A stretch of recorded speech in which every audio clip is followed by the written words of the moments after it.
So, and this is just like systemic, internal systemic that is just like, there's a reason why, and I repeat this a lot, but it's true. When I started my police work in Mexico, we were patrolling the city with a bunch of federal guys in the back of the truck with big rifles, dressed in gray. The federal police back then were army guys that would just get a different uniform. They would gray uniform instead of the brown one or the tan one. And right now, the solution that the government, that Claudia Sheinbaum has as far as patrolling and securing the border after the tariff threats, was to send 20,000 troops that were already there on the border, dressed in gray, to patrol the cities in the back of trucks. That's not going to do shit for anything. 20,000 seems low, too. And the whole, it's a snake eating its tail over and over again. Every time there's a new administration coming in, they forget about everything. They shit can everybody. They send everybody away with any sort of experience, and talent leaves. I mean, I know some things. I've worked with people who are way more talented and fucking skilled and know more about the world than I do. And a lot of these people were shit canned. Fired.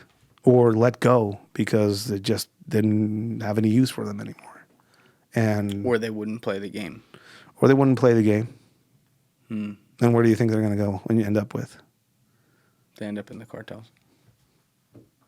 Do you ever talk with any of those guys now? Every now and then. Sources? Every now and then. Or now in the cartels? Every now and then I have like some offline conversations with some of them. Again, I don't look for them. I don't try and travel to them. Right. Every now and then I'll just get this random message out of the ether. It's like, hey, remember me? It's like, yeah, what's going on? And holy shit. And I'm aware of that, and I'm like, I always go hands off. But I have my ear to the ground, and I hear, I could say this. With one of them, I heard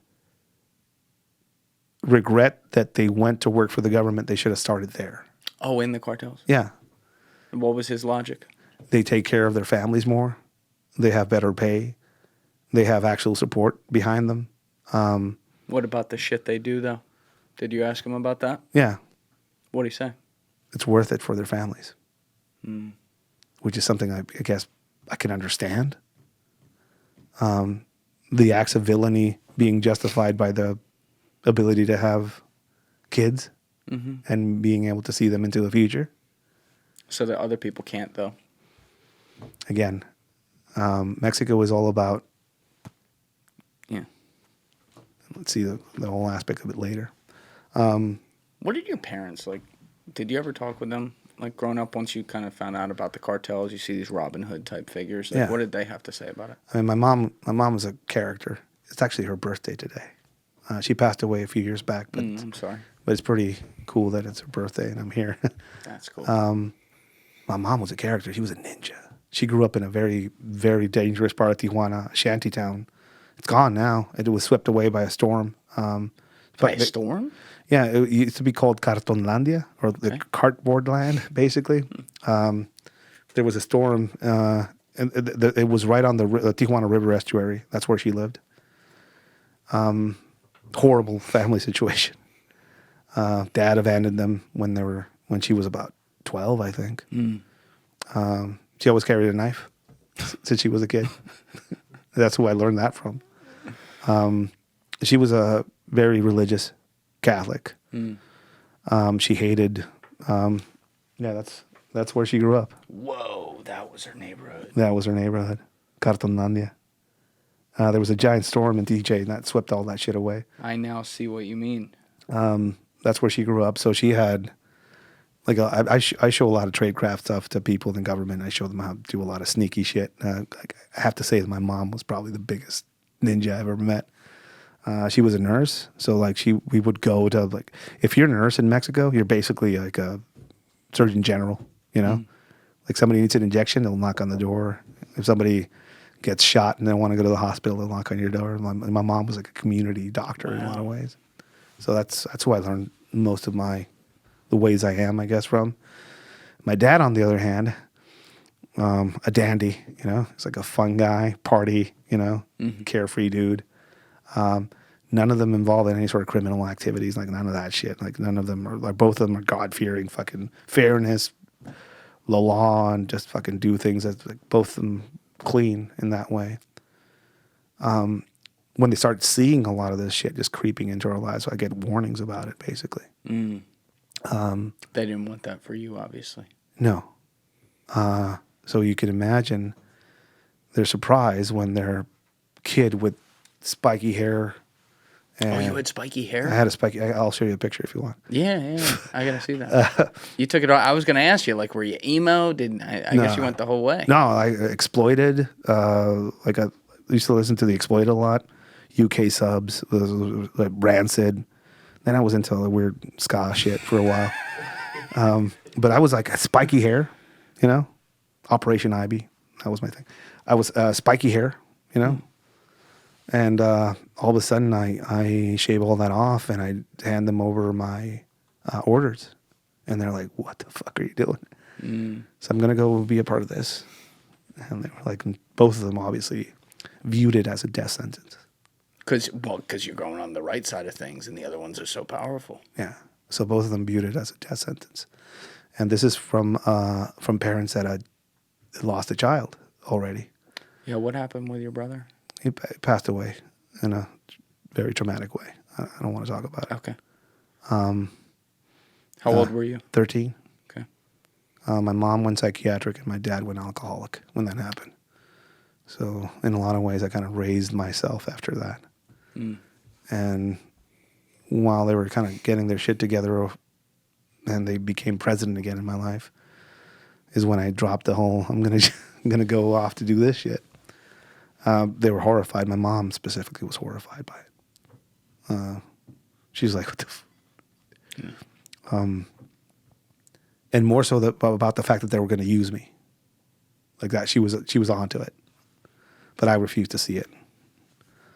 Both of them gave me some pieces of advice when I graduated. Don't get into anybody's pocket. Don't let anybody own you. And nobody's against you. They're for themselves. Learn this and treat everybody like a friend. Basically, is what my mom told me when I graduated and I got this gold-colored shield badge, and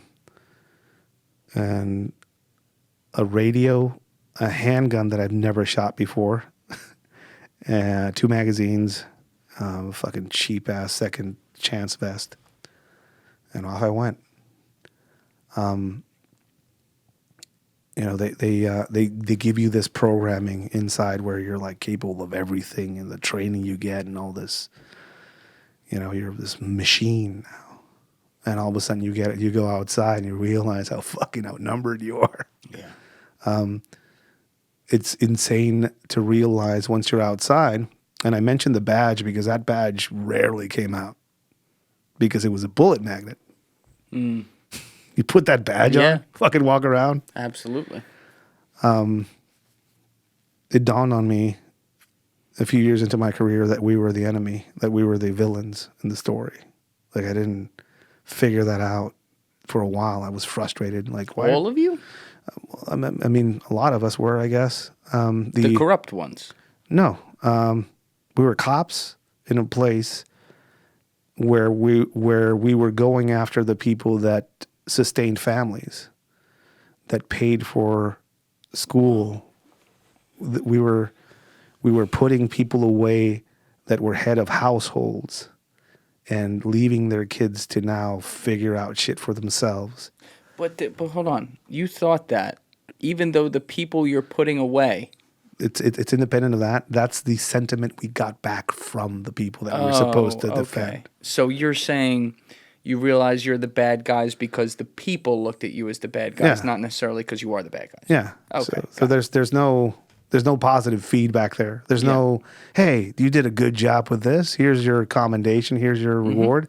No, there's like being spat on or hiding the fact that you work in that field because that's fucking suicide socially for anybody. Hey, you want to date somebody?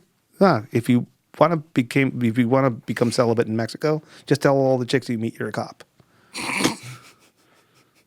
Like back then, I'd say gay porn actor would be way fucking better.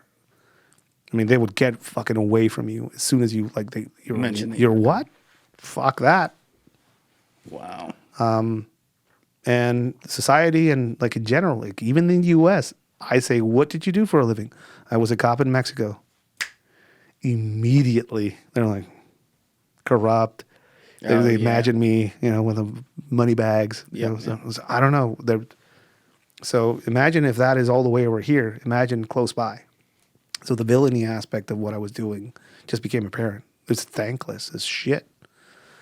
Treated like shit. You couldn't get a bank loan of any kind or a credit card. Because the banks are in the cartel pockets? Because there's no way they're going to give credit to a cop. Who's going to pay for it? Oh, because he's going to get shot. It's another thing that people don't realize. Wow. I don't know if it's changed now, but back then, the first credit card I ever had was in the U.S. Whoa. I remember going to fucking Wells Fargo, and they were like, yeah, you can get a credit card. I was like, what? A what? For people, that's another aspect of my life that people don't realize. It's like I lived in this bubble where everything was being fucking supplied to me. I was living in military barracks sometimes, hotel rooms. I would get a fucking debit card, and the government paid me through that, and cash, and it's like I didn't know anything else. I was just fucking in this bubble, and all of a sudden I'm outside of it. So I started learning things, like credit cards are a thing. I could never get one. I'm almost surprised, though, because of where you were. We haven't talked about this on the podcast yet, but you were talking about this off air before we started today. Where you were in Tijuana, you were in a border town, and you were saying you can go back and forth to the U.S. all the time. Your future wife came from the U.S. Cash. So, cash? But you're using cash, but you didn't, pick up on things there, like, oh, wow, they have this. Yeah. I mean, I knew about them, but I just never had any. I was a fucking 35-year-old teenager in a lot of ways, just fucking coming out of that fucking job where I'm like, oh, hold on, there's credit cards? Yeah. This is a thing? Or simple thing, man. And my marriage ended because I was fucking feral, not in, basically I was this fucking giant kid coming out of that job. It's like I didn't know how to fucking be normal, I guess. So my sleep patterns were all fucking disrupted. I thought it was normal to drink yourself to sleep every 3 days. Well, you had massive trauma too. But I didn't know. I didn't know PTSD was a thing. Although people up here now seem to think it's not a real thing. But I don't know if it's real. Who says it's not a real thing? A few high-level people are saying that PTSD is not a real thing. It's just a overlapping concept that is covering up substance abuse and other things. Such bullshit. Well, I don't know. Yeah. In my view, again, I when something would happen at work, something traumatic, something horrible, you don't say shit. Yeah, you compartmentalize it. Because if you say anything, you're going to get sent to the psychologist. And what do you think disqualifies you from the ability to carry a firearm in Mexico legally? Talking to the psychologist. So nobody fucking talks to the psychologist ever. Because it's going to disqualify you from being able to carry a gun. If you can't carry a gun in that job, who the fuck are you? Yeah. So anytime something horrible would happen, you're just like, hey, chingate unas cheves. Just drink some fucking beers and you're fine. 2 days later, just show back up. And all that shit gets caked on. And if people want to understand what alcoholism is, or at least what it was to me, and what I miss about it, I miss dreamless sleep. Dreamless sleep. Yeah, dead silent sleep. I don't miss Yingling. My favorite beer in Kentucky, Yingling. If you're hearing us, company, great beer. Just that I don't drink it anymore. But I remember seeing people drinking Bud Light and shit like that, or it's like, why are you drinking this light stuff? It's taking too long. It's fucking just heavy fucking dark beer or tequila or mezcal. I just like the sleepless, dreamless, the dreamless sleep, dead sleep is what I miss about it. And in a lot of ways, it was a pause button. Yeah. It's like, I don't want to deal with all this horrible shit. Turn yourself off. And and it manifests itself in your life in a lot of weird ways. I had a moment in my life where I went through something horrible, like shooting, shit everywhere. When I got back home, like I was about to take a shower. Like I turned the shower on, and I went to the fridge to grab some beer, and there was no beer. So like, fuck. I went to my alcohol cabinet, and if you're an alcoholic, you have shit hidden. Yeah. So I went to all my spots, and I all I could find was some peach flavored schnapps. It's not schnapps of, what's it called? I don't know. Some fucking alcohol, horrible fucking alcohol, sweet. And as I'm this thing down, because my body's just like now. I'm digging through my hair, and I pull out a piece of a molar, like a human molar, like a tooth, like a molar? tooth, like a piece of one. And if you've ever smelled an open cap, like when somebody's getting dentistry done and they like open up like a tooth enamel cap and smell, it just hit me.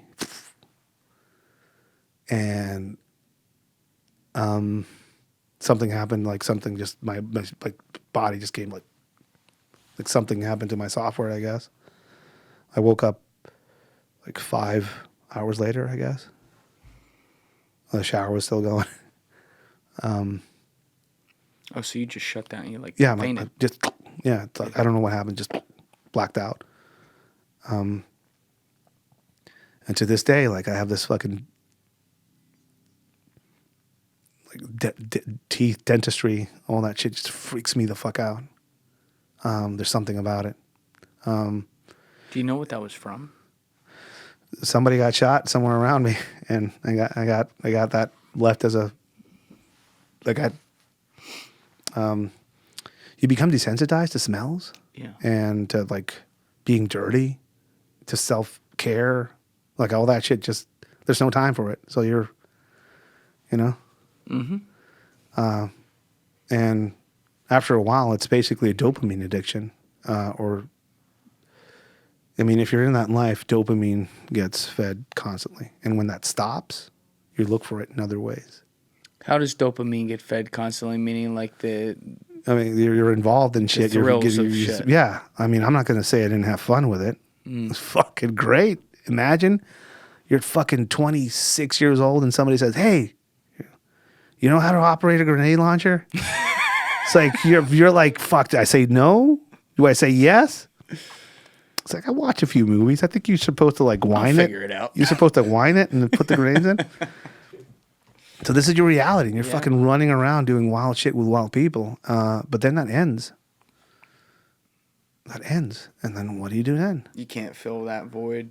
There's no way. Like, I've talked to a lot of my friends who, were tier 1 operators talk about that. Yeah. They talk about how, war is hell, but when you're in the middle of the shit in a mission doing the things you've been trained to do at the highest level where it's life and death at any given moment, the adrenaline rush and the feeling and the high you get from that, like, it can't be replaced, but when you come back, a lot of them talked about you find some weird ways to try to fill it.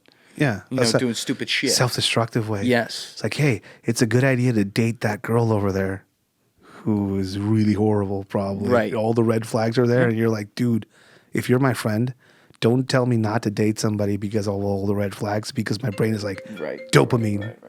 Because my brain is like dopamine. That's where or alcohol.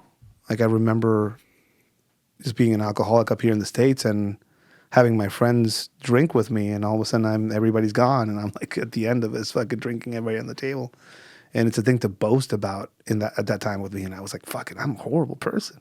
But you would start dealing with alcohol it sounds like early on while you were on the job. Dude, I was functionally drunk. I was a functionally drunk alcoholic since I was 21. Was there like a certain event that caused that where you used it was just monkey see, monkey do. Everybody we would come back from something that was like fucking, oh, that was fucking close. Or hey, you would see an empty seat in the back of the car. Or you would see a face you recognize on the news of somebody being found somewhere. You lost a lot of friends on the job, right? Yeah. And it was weird. Some of them are weird and hang with me because it's not like we had bodies sometimes. They just go. Every now and then, like I was, every time I stayed at a hotel, like I have the same kind of weird feeling.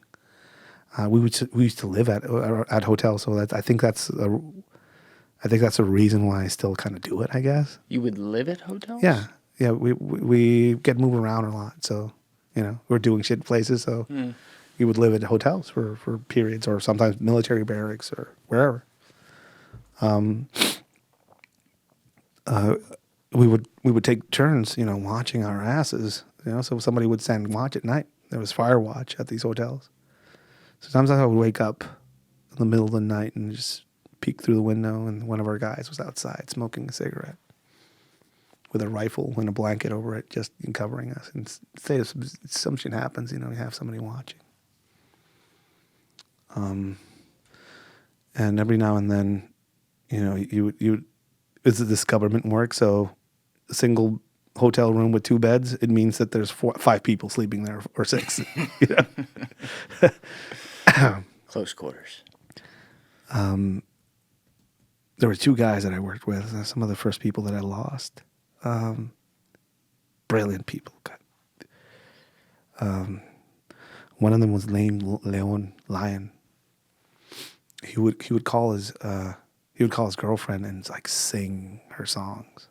And after she would go do shit at night, fucking come back 3 a.m, fucking calling this chick and singing fucking these fucking love songs to her. And the other guy, strong dude.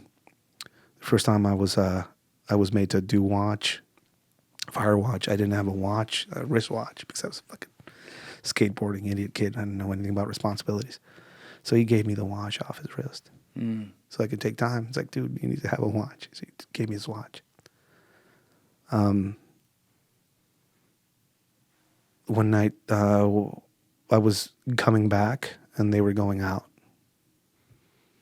And I fucking remember them clearly because they were fucking smiling and shit like that. Fucking bunch of idiots. Like going out on the town. They were going out to work. On a patrol. Okay. Some sort of work. We say patrol now, but they were probably going to go park somewhere and look at a house or Got it. chase somebody of some sort. Both of them give me a lot of shit when I get there. Both of them, we all make plans to go out and eat and get drunk the next day.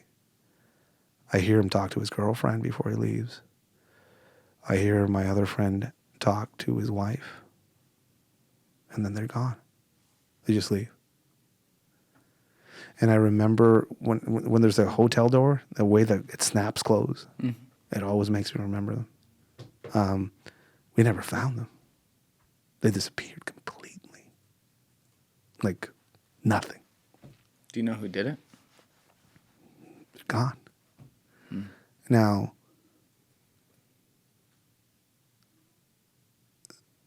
there's no closure there. There's no, I don't know. It's this weird void.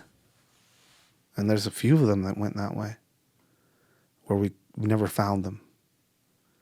And then there's some that we did find, which are at the other fucking side of that spectrum.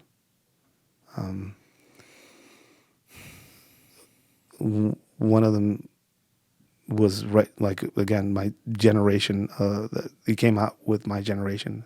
His last name was Arenas, a lawyer who got bored with the whole lawyer career and decided to fucking join this fucking group that we're in. Whoa. He got picked up by dudes dressed as federal agents outside of the hotel, along with somebody else. And in the span of a night, went through, I can't imagine. Whatever I went through was nothing. When we found him, he had his ID screwed to his forehead.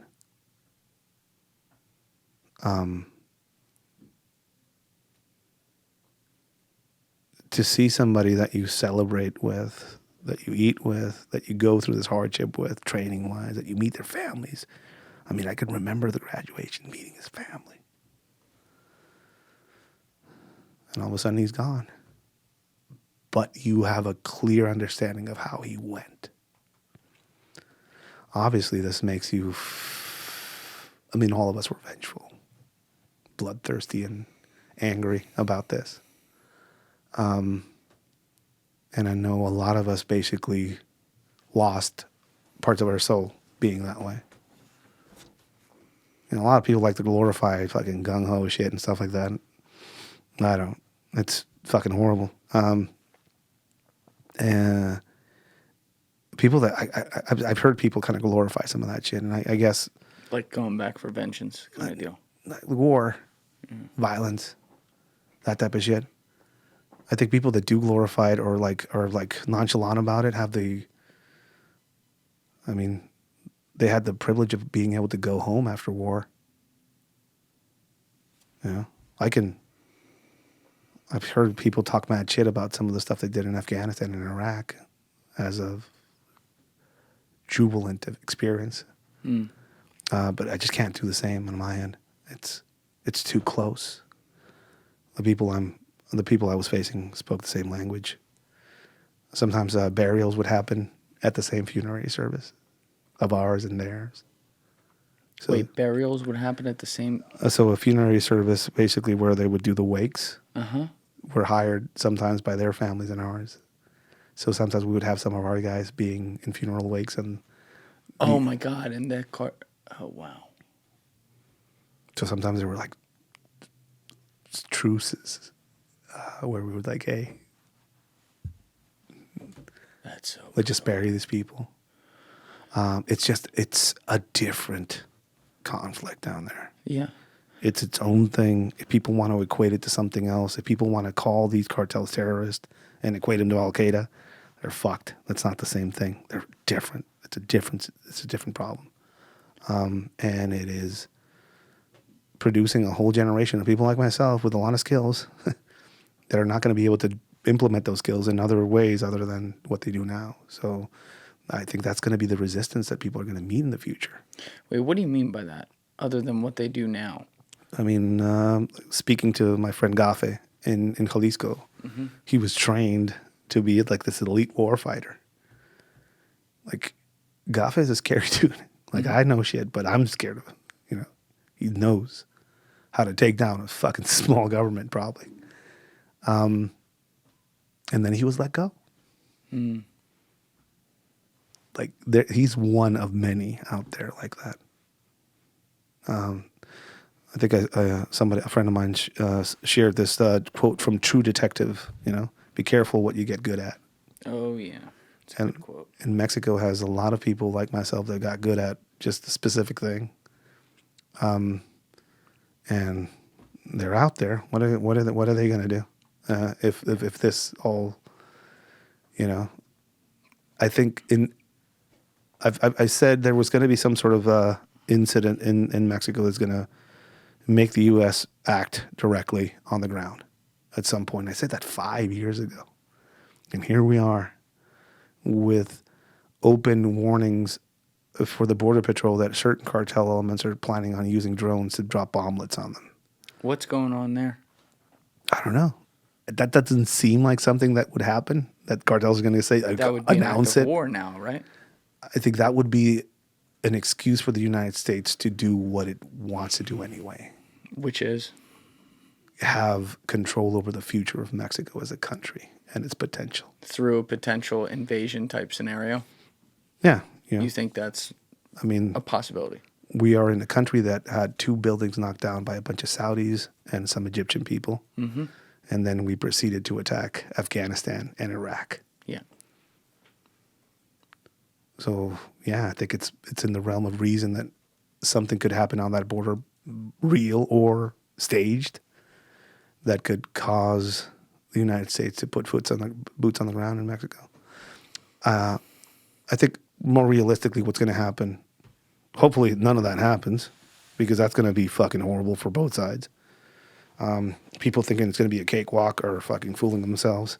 They should actually look and speak to some of the people that are actually involved in military planning. And plans to invade Mexico are already on the books out there. You can research.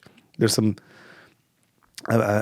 people online there's a YouTube video of some general somewhere talking about how invading Mexico would be kind of difficult.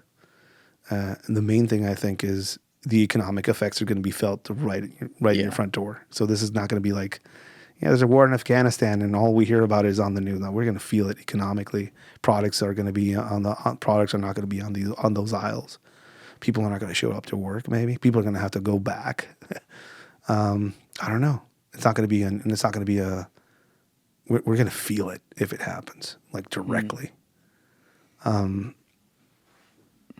could happen, or what would the cartels do in that scenario? Would they team? I mean, they already are teamed up with the government, but would there be some official insurgency teamed up with the government? I had this conversation when, again, Gafe, who is badass. He's a ninja.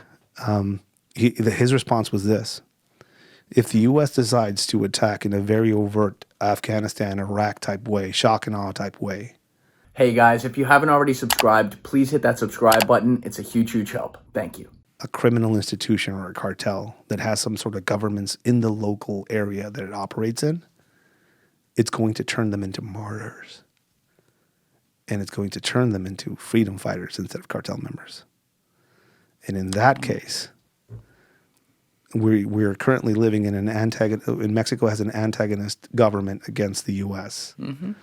So if the U.S. attacks one of these cartel groups and affects a local populace in a direct way, or there's a lot of collateral damage, it's going to be hard for them not to decide with whoever was attacked. Oh, yeah. And the sentiment that he expressed to me is that if the U.S. makes the mistake of doing something like that, it's game on.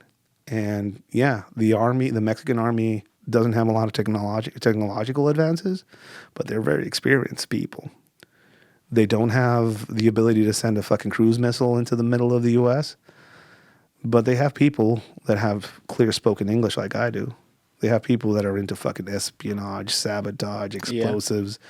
There are people that are going to take off their uniforms and go into the fucking local populace and do what the Zetas did. And there's also a significant population here in our country as well. Yep. That would be very reachable in many cases. Yeah. I mean, if we're talking about fucking Alex Jones level conspiracy shit, it's all the Mexicans but coming for us. But if realistically, if they wanted to do something against the U.S., poison a few drug loads. Yeah. It's not like, that's the scary thing. It's not hard. Poison a few drug loads. Target infrastructure on the border. You're worried about your planes? They have abilities to take on planes. Anti-aircraft missiles and stuff. Yeah. Also, just a drone. A drone can take out a helicopter if you put your mind to it. It's an enemy. I don't think that the U.S. realizes. And I hear people online talk about this. Fucking kick the A-10 Warhogs and we'll kick the cartel's ass. Yeah, you'll destroy the overt side of it, but there's other parts of it that are going to hide. You can swat a few flies at the start. This happened in Iraq. Yeah. They went in guns blazing and then they adapted, and now they started blowing them up from afar. Yeah, think about Afghanistan too. You were fighting the geography. That's why the war, over time, even ended up turning. It took a long time. Like, obviously, the U.S. did well at first, but you're fighting with the mountains as much as you're fighting with the people. The geography in Mexico is all over the place. Yeah, that's the main thing that I like. The Sierra Madre, that geography is going to kick ass. I mean, as far as trying to figure out a control aspect of it.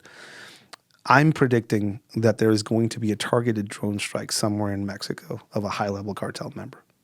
By the U.S.? By the U.S. Because it's very it's very on point for them. When I say them, like Soleimani. Thinking the same thing. Soleimani. Yes. You know, remember General Soleimani? Yeah, Iran. He got hit by one of those Ginsu knife missiles.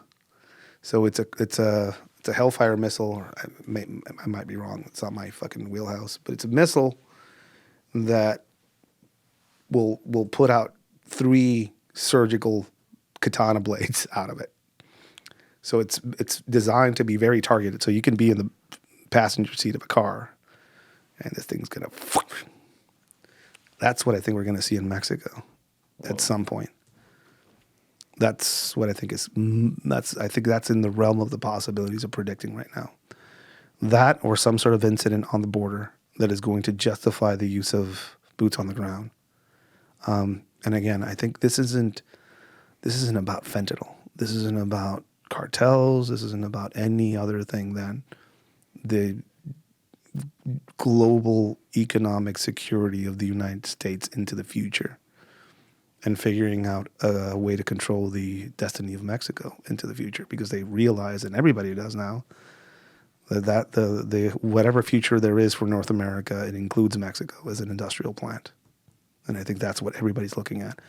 And the reason I say this is because and the whole designation thing and the whole anti-cartel thing, it's very bipartisan in the U.S. if you look at it. What do you mean? Like, both parties are like signing off on all of this. Oh yeah, I thought you said something else. I'm sorry. No, they're bipartisan. You said it's bipartisan. Bipartisan. Yeah. So that should, like, holy shit. They're Yes. serious about it. They love a good war. I get it. The economy gets fueled by it. Yep. The Ukrainian war is winding down, so that money is drying up. When people talk about, hey, we're sending billions of dollars to Ukraine. No, you're not. You're sending that money to the people that are supplying them with arms. And that's going to be cut off. Yeah. So who are we going to feed next? I don't know. There's always going to be someone. Yeah, there's always a war on the horizon. Again, I'm not a warmonger. I don't want this to happen. I think the worst thing that can happen to Mexico is a full-on invasion by the United States. We've seen what that is like in other parts of the world. Every now and then, like, oh, sometimes we do it great. Like, look at Japan. Mexico is in Japan. Mexico is in Germany. It's not good for anybody. And if this is about migration, attacking Mexico is not going to do a lot of good things as far as migration. It's going to make it. You can line up all the army and the military individuals you want on that border. It's not going to be able to stop the wave of people leaving Create Mexico. chaos. Absolutely. So that's not a solution.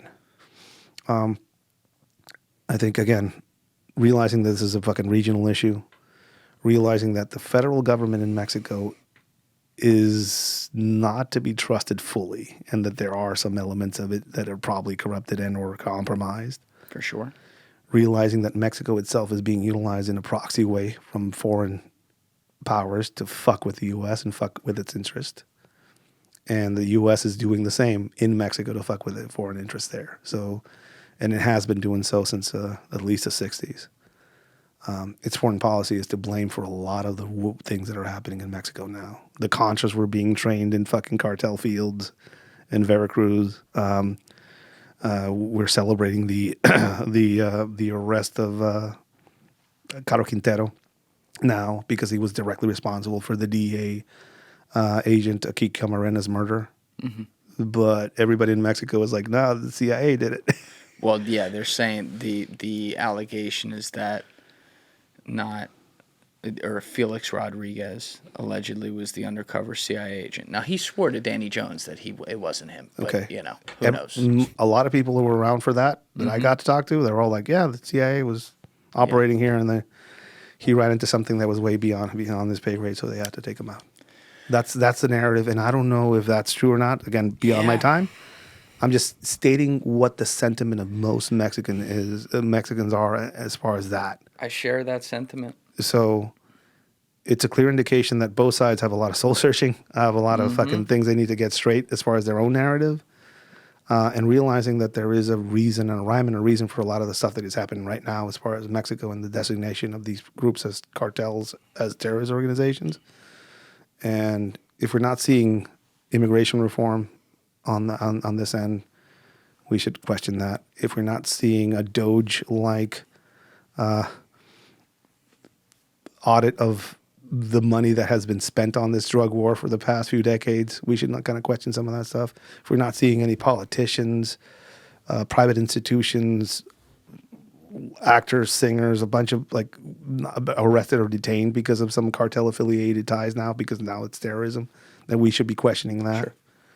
And we're not seeing we're not seeing a lot of dramatic movements with this destination on the U.S. side, which makes me dubious that it is actually a serious attempt to go after these institutions, and it's not more than a political pressure point that the U.S. is going to pressure on these guys. I mean, I hope for obvious reasons for everyone involved, not just my country, but Mexico and all the people that would be caught in the middle of it. I hope nothing like that happens. I hope there is some cooler heads to prevail. I recognize that in that type of scenario, cynically speaking, you're going to be accepting some evils of the world. Yeah. For sure. There's going to be things that do continue business as usual that you and I both know are just completely wrong on both sides of the border. Yeah.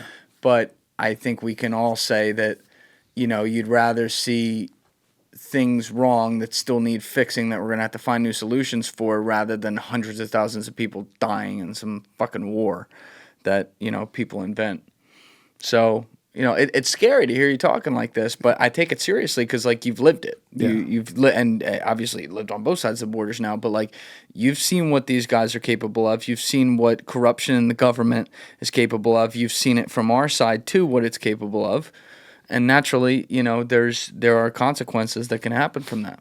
Mass graves are being discovered across the country in Mexico right now, and they're being put on media as a new thing. They've been going on for decades. Mm-hmm. We've been outpacing most of the global conflicts as far as body count for years. Just people don't keep numbers, and the numbers that are being kept are skewed by the government. Yeah. There's a war. Nobody can... the drug war? Like, I remember as a joke, some of my veteran friends, I would go. They would take me to these veteran events, and like, because fuck it, I didn't have anything to do. So I would get asked like, oh, like what theater did you go to? Like theater operations. Like I'm from Mexico. So they made me a drug war veteran patch and put it on a hat as a joke. And it's real though. But that's the thing. For me, that moment was a joke. But then I turn around and I look at all the people. Like there's, like speaking to Gaffe, for example, he's a veteran, just as traumatized and as damaged as many of my friends who went through Fallujah. Except that he doesn't have any sort of recourses or a veteran service or any sort of recognition or any sort of discount at a store. None of that shit. He's just like, we used you. You went through the fucking dog shitter. And now you're out, and we don't fucking disavow you. Mm. What do you think a person like that will turn into? Yeah, exactly. And that's... What's interesting, though, is you talk about the guys that you lost. And you mentioned maybe like 20 minutes ago about how everyone in there, especially after your buddy was found with his ID drilled into his forehead and people knew the kinds of things that happened to him, everyone in there wanted vengeance. They had hatred for what had happened to him and the people who perpetrated it. Yeah. And what I had in my head there, and we got onto some other things, but now it feels right to go back to it, is how do people like that, some of them, end up forgetting that feeling? They don't? Hold on. Forgetting that feeling to the point that or compartmentalizing it. To the point that some of those same people, obviously not you, but some of those same people eventually turned and went and worked for that which they hated. How do they get to that point? DNA? Yeah. Your kids. The common denominator I've found with all these people, from cartel members to former operations guys to like everybody, people are capable of doing wild shit for their kids. And in an environment where you're not going to be able to put food on the table, or you're going to go work for a cartel and do some horrible shit for them, and not only put food on the table, but actually put them in a good school, society's going to lose every time when that selection comes in, because again, they don't get any support. There's no infrastructure to support them in and out of that job. there's nothing there to keep them honest. Realistically, everything's temporary, right? And the government all it cares about is just like fucking keep shit quiet. When something's not popular, let's attack it. When it's not, fuck that. And every 5 years, 6 years, it gets amnesia, and everything that it did, all the people that it supported, all the people that it created, get fucking cast aside because now there's a new administration coming in, and we need new blood and ideas in this. So it's basically a snake eating its tail over and over and over. Human nature over takes again. over. Yeah. If I could wave a wand around, I would say the U.S. needs to take fucking close account of all the money that's been spent on that war and who lined their pockets with it. That's something I would ask. Immigration reform, right? Realizing that there are fucking high level, and when I say high level, presidents in the past in Mexico that were completely involved in cartel operations and funded their political campaigns and maybe lined their pockets with some of the money from these organizations. It's clear as day to anybody that looks at this from any angle. I actually didn't ask you this. We talked about this way earlier, but then we got off it. When you said if they're like you think there may need to be a scenario where some of these people are brought to justice. I think that's where we're headed. Did you mean that I couldn't really tell. Did you mean that means the Mexican government acting on its own brings the people to justice, or the United States government acting through them, or the United States government itself somehow brings them to justice? The United States government itself issues an arrest warrant or like fucking outs them as like, hey. And they get deported or extradited. Hopefully.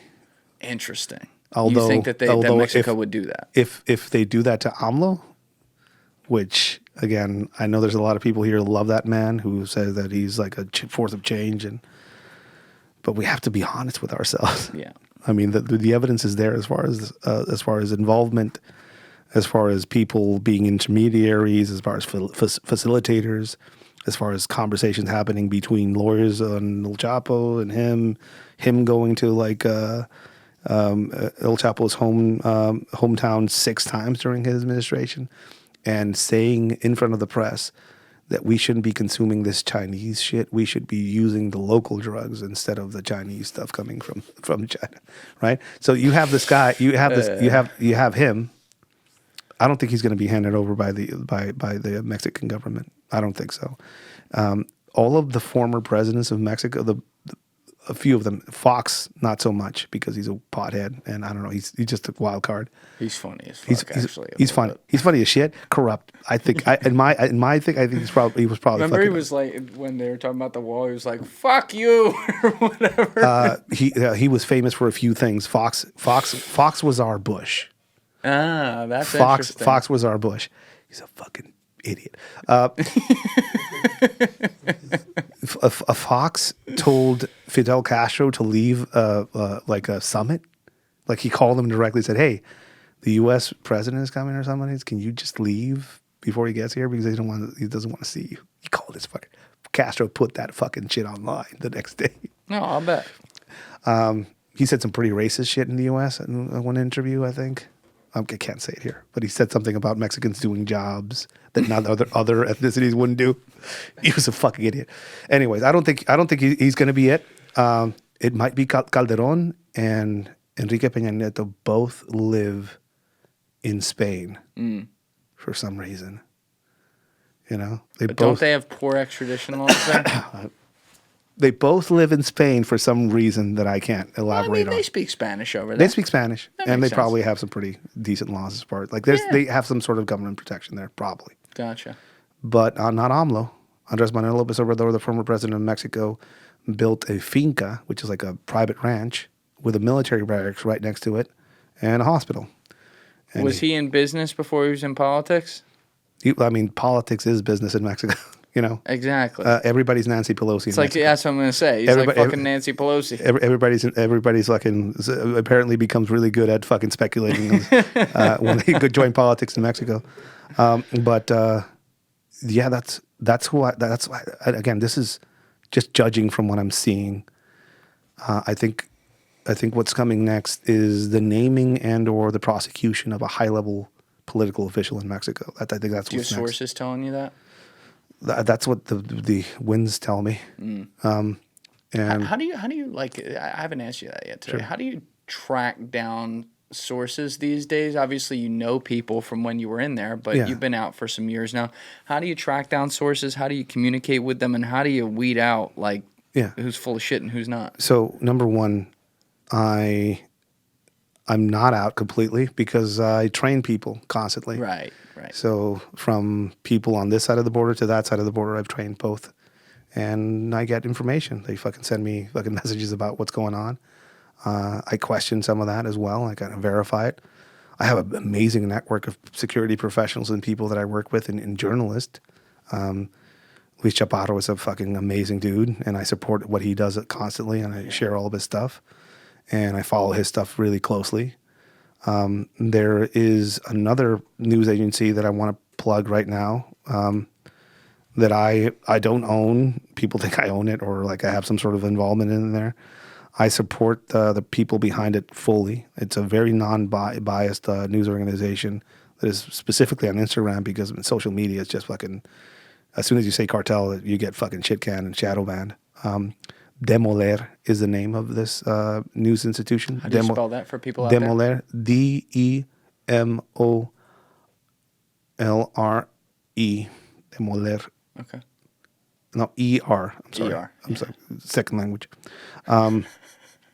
And they do a fabulous job of like investigating things and fucking sourcing stuff. Every now and then I get people that come like, hey, Ed, I have this information. I'm like, cool, go talk to all these other people. Right. So I have people reaching out constantly around that. And again, Demoler, oh, they're back. They were off. They were gone for a while. They had some issues with social media and a bunch of stuff, but they're back. So I'd really recommend people follow Demoler. That's a very unbiased. Everything I get as far as like contacts and information, they all go there, and they cut out the bullshit from the real stuff. It's a savage world. Like I was telling you, this I don't trust the media. The traditional media is poison. Mm-hmm. They're owned. In Mexico, we have a lot of that still. Oh yeah, it's bigger than here. So, like, I've never been on any single media outlet in Mexico. Think about that. That doesn't surprise me. Think about that. I've been quoted by Al Jazeera, New York Times, Fox, CNN. I've been on a bunch of platforms here in the U.S. across political affiliations, but I've never been in a single Mexican one. It might be because I'm full of shit, and they're oh, this guy is full of shit, or it might be because I'm saying some shit. My bets are on the fact that I'm saying some shit they probably don't like.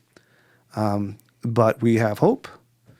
We have hope in the platforms that are growing down there. These independent platforms, just like the one that I went on with Gaffe, just like this one, where people like yourself are taking their curiosity as far as what's going on in the world and adding responsibility to it, and like saying, like, hey, what is going on here? And I don't want to talk to that analyst guy over there. Yeah. I want to talk to this dude over here who has some fucking stories and also went through it himself. Like, Yep. Let me see his perspective. That is something that gives me great hope. I hope we can follow through on that for you too. Yeah. You know? And more so than anything, just, dude, if you guys weren't here, if these platforms didn't exist, all the shit that I saw and all the details that I've been expressing the past few years, they're not going to be they couldn't be anywhere. I wouldn't be allowed into the door to speak about some of these things. That's crazy. And that's the reality we live in right now. So in my mind, the traditional media is definitely an enemy. Well, I think a lot of people out there listening right now completely agree with you, and they've earned that by making so many mistakes, just overtly, like straight up things that you want to talk about not following journalistic integrity. I mean, where do you even begin? The thing that I do always try to think about is, I mean, obviously I can only control my actions and stuff, but there's so many people in the independent space that I respect who have brought this in. I mean, you start all the way at the top with Joe Rogan and work your way on down to so many people that have been pioneers in that way. And I think what we all got to be careful of is not over time, like this moment we're in right now where we are able to bring on people and discuss difficult topics and do it in such an unfiltered way, we can't lose that. No. You know, and I do think about that often because, like, I think about, even from my perspective, starting this in my parents' house with nothing, you know, just wanted to talk to people. And I'm 5 years in today as we're recording, and it's like we've kept that. Yeah. I have my own studio now, but it's the same shit as it was day one. And I want to be sitting here 5 years from now saying the same thing, and 5 years after that saying the same thing. It's important. Yeah. It's important. The only reason I got on Joe Rogan was because a lot of the former people that I used to work with were sending me videos of live shit that was going on during, like, some of the time I was active in Mexico and further on. Like, that's the only reason why I got his eye, right? Because I was sharing shit that later on I would see, like, go on traditional media and they were fucking quoting me about it, you know? My Instagram account became legendary for, like, dropping, like, videos of shit that was happening live in Mexico. And it was funny that I would see a video that I posted that I knew where I sourced it from, posted online, and that would show up on traditional media, both sides of the border. And, you know, I've never called myself a journalist, and I never will. So people have to go to school for that. Yeah, I've called you that, and I know you disagree, but the reason I do is because you are, whether you realize it or not, this is a compliment. You are reporting on things, and you've been doing it for years that literally at points no one was sharing. Yeah, and you should be commended for that. For me, I'm more of an activist. Like, that's what I want to take about myself as. And I have people like, I mean, people ask me for news. You know, I'm like I'll give you some opinions. But if you want news, like, Luis Chaparro is fucking amazing. Go talk to him. Demolaire is great. Like, independent journalism going on, just straight to the point, fucking facts. On my end, I'm emotionally invested in all of this. Like, I have hatred in my heart for some of the people that did some of the shit they did to me and my people. I have anger in my soul for the ways that some people in the U.S. speak about some of these issues as a Mexican problem only, and, like, we have no responsibility over this when we do. Like, all of us have some sort of responsibility around some of the shit that's happening. So in that way, I can't be, I can't call myself a journalist because I have a lot of emotion invested in this. Skin in the game. Yeah. But all that to say that there are many people like myself that went through this process, that are many people like myself that survived a lot of this type of shit, who are, not doing podcasts, who are not fucking training government people to do weird shit in weird places, who are quietly living a life after that, working somewhere in a kitchen, somewhere in Philadelphia, or who I've met at the airport manning a bar somewhere, who have this fucking special forces training in Mexico somewhere, and they just fucking made it all the way here, and they're just quietly living their existence. There are many quiet people out there with no voices who are never going to be able to be here and sharing this with a big part of the U.S. populace. I hope I'm doing them a service. I hope I'm bringing them some sort of recognition. Most of the criticism I've gotten here in the United States has actually come from Mexicans and Mexican people because either they're too detached from the realities of Mexico, because when they go down there, they go to a tourist part and they don't get to see the bad parts of it. Yeah. Or they've spent their whole lives up here and all they hear about Mexico is what they hear through their gender studies teacher or whatever. And again, my politics are these. Like, I want to be able to go to my gay friend's wedding with a gun on my hip and be able to smoke a joint and eat mushrooms afterwards. That's what my politics are. I want less government. I want more responsibility on the part of the citizenship. I have skin in this game. I want everybody to be fucking great. I think we have the potential to be a superpower, both to combined, like a fucking light into the future. But we're not going to get there by invading each other. Yeah. Or if we are going to get there, it's going to cost us a few things that are probably going to be culture changing. For sure. I can foresee a time and a place where Mexicans are not going to be treated as these third-class citizens as they are here in the U.S. It's funny that a Canadian can travel down here, but not a Mexican, because we're somehow shadier and we're going to stay here and not going to leave or something. Thank you guys for checking out this clip. If you haven't already subscribed, please subscribe and hit the like button on this video. It is a huge, huge help. And if you'd like to check out this clip's full podcast episode, that link is in the description below or right here. And finally, you can follow me on Instagram and X by using the links in my description below.